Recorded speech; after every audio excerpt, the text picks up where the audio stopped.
Hello, everybody, and welcome back to the Pulse live on Facebook at 5:30 p.m. If you're watching this, you might notice it's at a different time, and this video is pre-recorded. Unfortunately, we had technical difficulties getting this broadcast going today. However, we made sure everything will be fixed and ready for next week. That way we can go back to our live broadcast with our excellent host, Kassie Wright.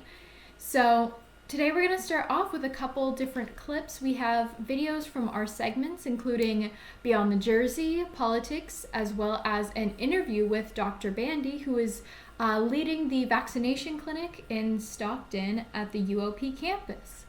We also have clips from our streams. So without further ado, let's get into Beyond the Jersey.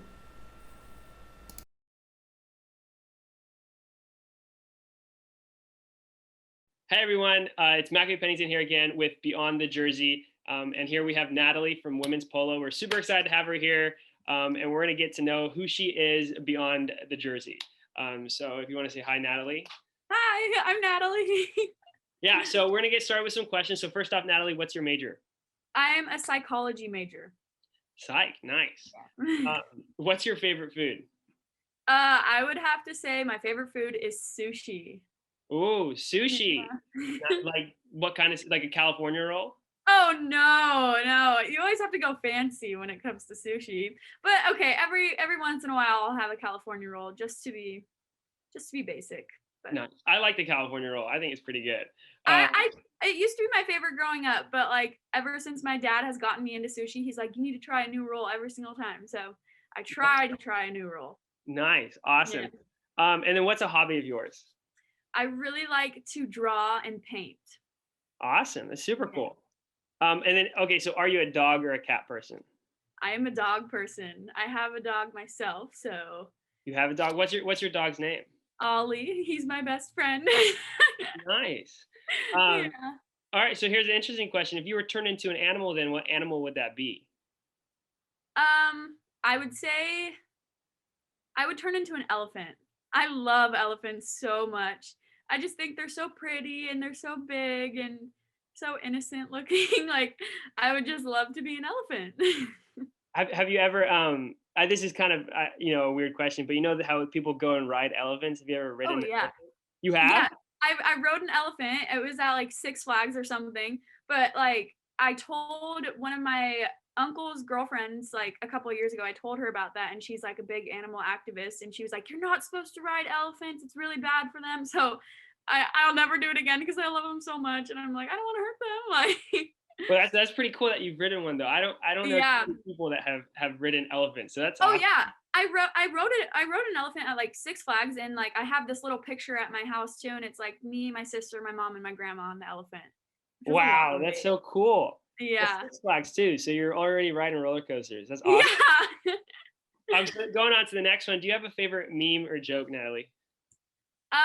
I would say I don't have a favorite, but I love the Office memes. So any of them, any Michael Scott or Dwight, love them all. Awesome. I love the Dwight and who is it? Dwight and oh my gosh, I'm forgetting his name. Is it Jim? Jim, the Dwight and Jim dynamic. I think it's the best. It's so funny. All right, so the final question here for you, Natalie. If you were to play a sport other than polo, what sport would that be? I would say that I would be a swimmer because I've just grown up my whole entire life swimming and being in the pool. I'm not very athletic outside of the pool or very coordinated, so I would stick to swimming. I'd stick to water sports. Of course. Awesome. That's great. Thank you so much, Natalie, for joining us. This has been Beyond the Jersey, guys, with Natalie. So big round of applause for having her here. Thank you so much. Thank you for having me. Yeah, of course. And yeah, guys, so tune in every Wednesday. Our episodes drop 5:30, and we have a new episode every week. So I hope you have enjoyed, and have a good day, guys. Bye.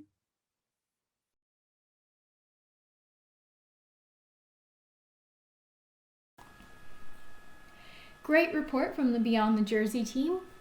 Next up, we have Politics Nation. They have a brand new report on the rise of violence against Asian Americans. This report is very important. It's got all the information you need to know, as well as what we can do as individuals and as a community to help out.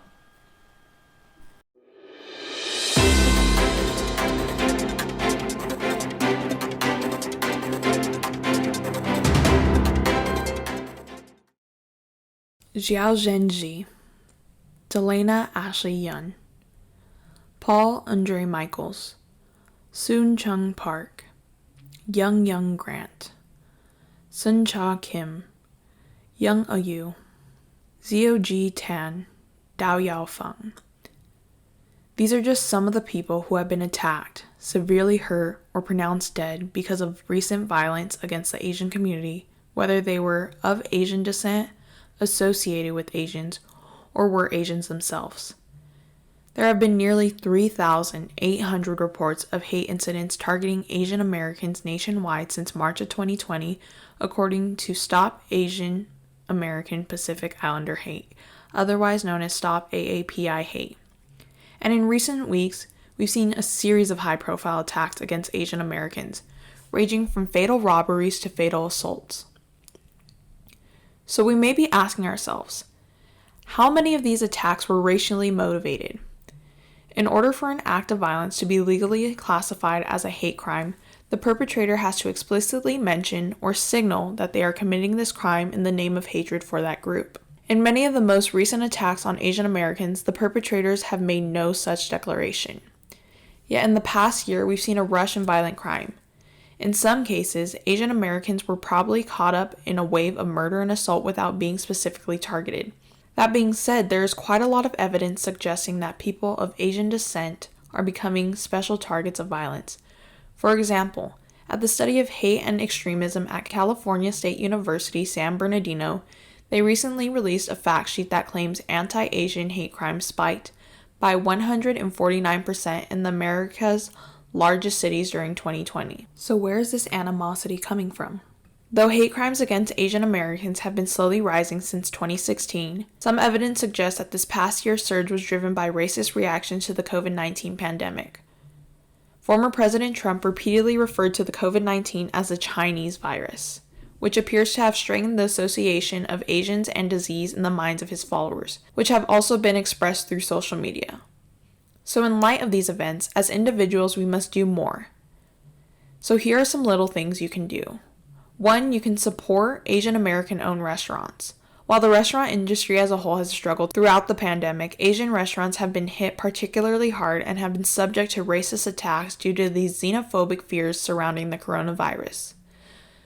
So show your support by visiting or ordering takeout from an Asian American Pacific Islander-owned business in your community. You can also donate to different organizations such as Stop Asian American Pacific Islander Hate, which compiles reports of hate crimes against the Asian community throughout the U.S., provides support to victims of these crimes, and produces reports on these incidents that help advocate for social and political protections for the community, as well as many other organizations out there.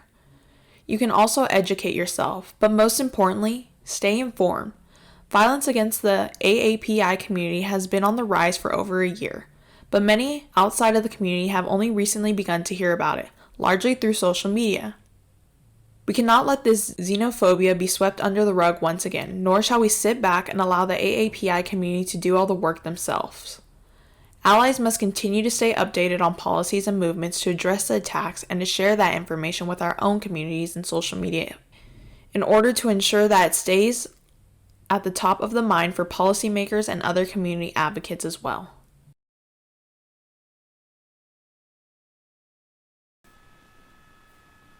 Thank you to the Politics Nation group for that report. Our next segment is an interview with Dr. Veronica Bandy, who is leading the vaccination clinics at the UOP campus in Stockton. Let's check it out. Okay, awesome. Hi, so my name's Sam, and I'm here with Dr. Bandy. So Dr. Bandy, what is your role in facilitating this clinic? So I'm here at the University of the Pacific. This is the School of Pharmacy here on the Stockton campus. I am the faculty advisor for the Operation Immunization Committee. I'm also a clinical faculty member for the School of Pharmacy. So here at the university, I am the COVID clinic coordinator, and along with my Operation Immunization co-chairs, we organize, manage, and run all of the COVID vaccine clinics here on our campus. Wow, that's a lot of work. I mean, coming in here, it's incredibly busy today. I'm sure it's been like that for the past couple weeks. How has this experience been like for you? The experience has been wonderful to really give back to the Pacific community. The students here are interprofessional. We have not only pharmacy students here, we also have PT, we have athletic training, we have speech language pathology, we have physician assistants, occupational training, psychology comes through, as well as other clinicians from universities. So not only are we serving the public and the university at large, today we have mostly Pacific faculty and staff coming in for their second doses. Oh, that's awesome. So, because there's a lot of like individual, like you said, interprofessional people coming through, what do you think that experience has been like as far as like their roles? Do they approach it the same way or differently? You know, it's been really wonderful because as you look out there and when you take a video later as you walk through the clinic, you'll see everybody looks the same. Mm-hmm. Everybody has the exact same face shield, face mask, as well as the yellow personal protective equipment on. So regardless of your program, the patients as they come through see everybody as somebody there to help them at the COVID clinic. We know who the clinicians are, we know who are the people who are HIPAA trained, who can deal with patient-specific information, but it makes everybody look the same. So even the students are constantly asking, are you a PT student? Are you a pharmacy student? Are you a physical therapy student? Oh, what's your program like? So now that they're seeing each other as clinicians and not just their program, but they're seeing each other as shared patient care providers. Oh, that's awesome. That's really cool to think about that, you know, because they look the same, they get that opportunity to know each other before that program. That's very interesting. So far, what has been your favorite part of working at the clinic? My favorite part of working at the clinic is watching the students and the clinicians have interactions with each other. We have dentists come, we've had physicians, pharmacists, physical therapists, physician assistants working alongside with the students. So you can see the students grow in their interaction and modeling and watching those clinicians and how they interact with the patients. You can also see the students interacting with each other throughout the clinic. And you can see how they're like, wow, it was so nice to be part of helping a patient with something that's so very much needed and learn and grow through the process. That's awesome. It sounds like a very inspirational experience to be able to watch that happening in real time. Have you yourself been able to receive both doses? So yes, I was able to receive both doses with my other place of employment. I also work for a community pharmacy. Awesome. And we were going into skilled nursing facilities providing vaccinations, and through that I was able to be vaccinated before even starting our clinics here. Okay, that's really cool. So what has that experience been like for you getting those doses? You don't have to share if it's too personal, I understand. Actually, it was actually kind of nice in a way to get both of my doses, or at least one of my doses, before starting the clinic, because one of the biggest fears among patients is that it is so new. And so they really want to know, did you take the opportunity to get the vaccine? Because if you're willing to get the vaccine, then they can find some level of comfort in that somebody offering it to them was also vaccinated. They also want to ask, what are the side effects? Did you experience any side effects? So it really helps to go have a good patient rapport with them. Oh, awesome. Yeah, I never thought about that, but yeah, I guess with people's hesitations and things, it's good to be able to vouch for it personally and share your personal experience. So it's awesome. I'm glad you've been able to do that. What factors helped you make the decision to get the vaccine? For me, one of the factors was I have small children. And my children are too young to get the vaccine. They're not old enough. And me working as a healthcare provider in settings that were high risk, such as skilled nursing facilities, that I needed to be vaccinated in order to protect my own family coming back home. So that was one of the main reasons for me to get the vaccine. Well, that definitely makes sense, and thank you for taking care of the community and allowing us all that opportunity to keep our family safe as well. So I did want to ask, since you mentioned before some people being hesitant about getting it, do you think there's any misconceptions about the vaccine going around that you'd like to talk about, or any advice for people who are hesitant? I think some people have some misconceptions because there are some negative things out on the internet. The internet is a wonderful place. It's a great source of information, but it's also a great source of misinformation, as you know, within your own field. I think patients really should go to credible websites such as the Center for Disease Control, or the CDC, or the World Health Organization, or as WHO, as it's known by. And there's links on there that talk about myths and facts. And so I think that's a great place to go. There's also in California, the California Pharmacists Association, which is a state association for pharmacy, has a myths and facts link on there too that patients can go to as well. So I just think the more informed people are, the better off a decision that they can make. But going to a credible website is really important. Absolutely. I completely agree. I think this is that's fantastic resources. Thank you. And also, is there any advice that you'd give people who are planning to get the vaccine soon? I know it's opening up for more people eventually, so I know a lot of people, myself included, who are super excited to get it. So any advice going into that process? I think the best thing I can say is like the middle of April, there's going to be a lot more people who are going to be eligible in California, is to not get frustrated. We have much more demand right now than we have access to vaccine. So I think just keep trying, put your name and keep checking the My Turn platform or the pharmacy that you normally go to make an appointment, and just be patient, knowing that we'll be able to get to people just as soon as we get more vaccine into our county as well as into our state. So not to be frustrated. And then if you do have questions, please ask before you get vaccinated. One of the major things is people don't realize is you can't have a vaccine within 14 days of prior to your COVID vaccine. So if you were to get a regular scheduled vaccine, maybe you're due for your tetanus shot. Okay. You'd want to make sure you plan for that at least 2 weeks apart from your COVID vaccine, because that could cause a delay in you getting your vaccine. Okay, that's interesting. I've never heard that before, so thank you so much for sharing this information. Is there anything else you'd like to share? I would just like to share that, please, when you're ready to be vaccinated and you're able to get vaccinated, please go out and do that. And also to follow the state as well as the county guidelines. It doesn't mean you're not going to be able to wear your mask. You still need at least 2 weeks after that second dose, if it's Pfizer or Moderna, to be considered fully vaccinated. We also need to follow the county as well as state guidance on when we can wear masks and on social distancing. It doesn't mean we're 100% protected, so it doesn't mean we're going back to normal right away. So please make sure that we still maintain those distances as we move forward. Absolutely. Thank you so much for your time, and thank you for all the hard work that you've been doing to keep this community safe. I'm so excited to go back to school safely, of course, like you said. But just thank you again for this time and for all of the hard work you've been doing. I appreciate it so much. Thank you. Anytime. Thank you guys. Excellent. Thank you for that report. And thank you to Dr. Bandy for all your efforts in getting us vaccinated and back to campus safely. Finally, we've got some streams this week. Come and support our fellow streamers. Head on out to Twitch and search for PTB Streams. Andrew Mustafa will be streaming Call of Duty, Cold War, and Zombies, Valorant, and Fortnite every Tuesdays and Thursdays from 7 p.m. till 10 p.m. And Wyatt Hoffman will also be streaming Call of Duty Modern Warfare, Warzone, and FIFA. He will be streaming every Monday, Wednesday, Friday, and Saturday from 9 p.m. to 12 a.m. If you missed their streams, be sure to check out their highlights. In fact, we have a clip from one of Andrew's streams right now.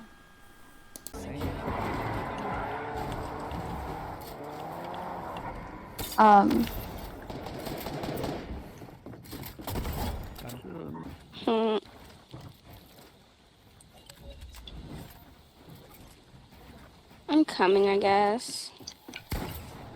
Hey, where the hell are you? Oh. I was all the way over there. I was getting some shit.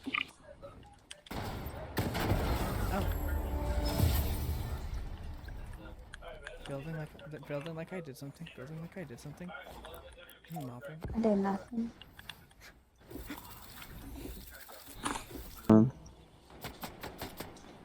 Start picking out on your end.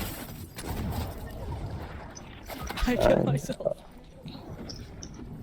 Alright, well, so 1B. Right next to you right now. All right, that's all for today's episode. Be sure to tune in next week when we have our live broadcast on Facebook at 5:30 p.m. We apologize again for the late notice. We plan to ensure that these technical difficulties don't happen again, and we'll see you live at 5:30 p.m. next week. Thank you.